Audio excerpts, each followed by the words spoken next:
Hello bachcho, let's see this question. The question says that match column 1 characteristic feature with column 2 examples and select the correct answer using the quotes given below. तो यहाँ पे हमें दो column दिए हैं. Column 1 में characteristic feature दिया है एंड कॉलम 2 में उसके एग्जाम्पल्स दिए गए हैं और हमें बताना है कि ये इनके मैचेस किस किस के साथ होंगे. तो इस क्वेश्चन में जो की कंसेप्ट है that is regarding the characteristic features of various organisms of the animal kingdom. ठीक है, तो हम एक एक करके देखते हैं फ्रॉम द कॉलम 1. तो ए में हमें क्या दिया है? ए में हमें दिया है स्यूडो सीलोमेट्स, यानी कि ये ऐसे ऑर्गेनिजम्स होते हैं जिनके अंदर जो सीलम रहता है वो फॉल्स सीलम रहता है. ठीक है, जो बॉडी कैविटी रहती है इन ऑर्गेनिज्म के अंदर वो रहती है between the body wall and digestive system and it is not lined by mesodermal epithelium and that is why it is known as pseudocoelom.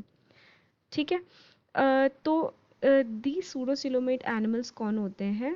These belong to the family the phylum एस्केलमेंट्स.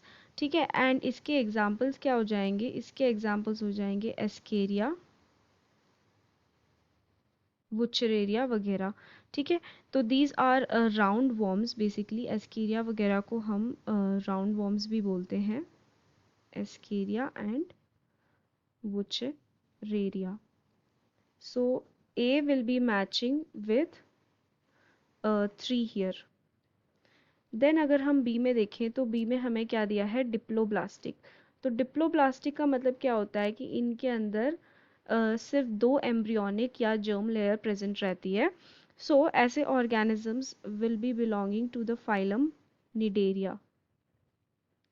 ठीक है, Cnidaria के अंदर ऐसे organisms हमें देखने के लिए मिलते हैं एंड इसका अगर मैं एग्जांपल दूँ निडेरियंस के एग्जांपल, तो they are hydra and अडैम्शिया.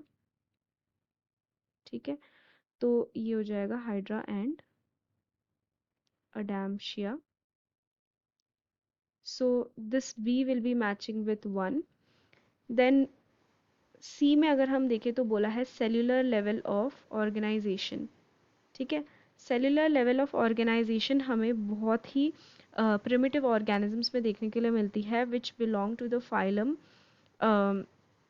Porifera, जिनके अंदर हमें स्पॉन्जेस देखने के लिए मिलते हैं. ठीक है, और इसके एग्जाम्पल्स अगर मैं देखूं तो कौन कौन से हो जाएंगे? एक तो हो जाएगा साइकॉन,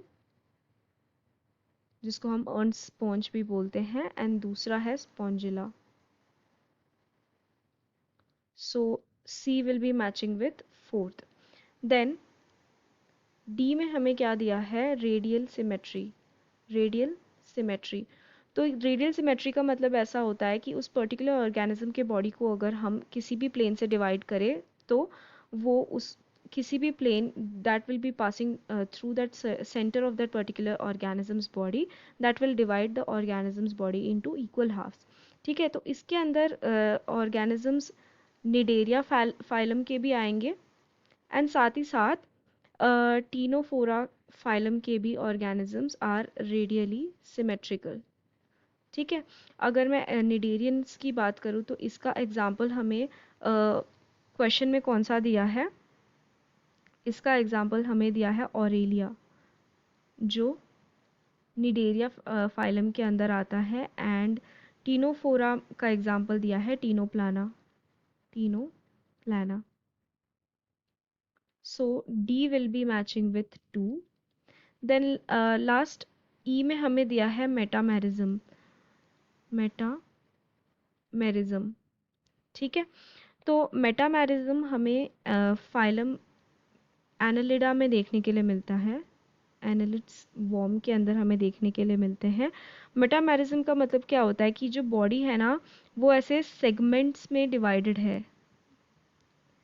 ठीक है, रिंग लाइक ग्रूव्स उनमें हमें देखने के लिए मिलती है एंड इसका एनालिडा के ऑर्गेनिजम्स का एग्जाम्पल अगर मैं देखूँ तो वो हो जाएगा फेरेटीमा, फेरेटीमा एंड नेरिस।